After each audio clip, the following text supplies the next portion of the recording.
human rights watchdog is accusing the Syrian regime of widespread torture of dissidents. CNN and Euronews have the accusations. A new report published by the group Human Rights Watch maps out dozens of detention facilities where prisoners say they've been routinely tortured. Human Rights Watch has interviewed more than 200 people who say they've been tortured. The New York-based rights group says such acts are crimes against humanity. The report maps out 27 different detention facilities in 6 cities and says there are almost certainly more. But relying on interviews with both victims of torture and defectors who used to be the alleged torturers, the group says they got a picture of the usual torture methods.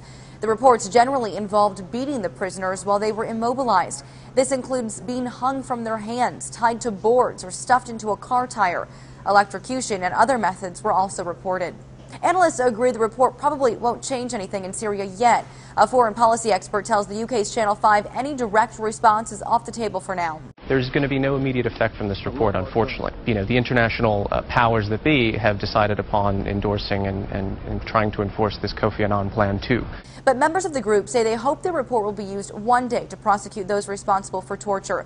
A writer for the Weekly Standard points out the report names and shames. Perhaps most significantly, the report also includes names of intelligence chiefs in charge of different torture facilities. While the identities of regime hands have long been familiar to Syrian dissidents and Lebanese citizens disappeared by the Assads over their 40-year rule, they are now on record as criminals.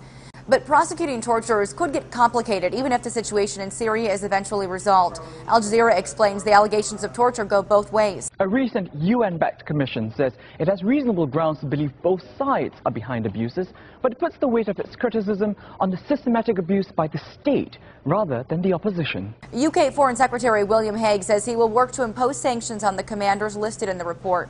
For Newsy, I'm Lauren Goris. Multiple sources, the real story.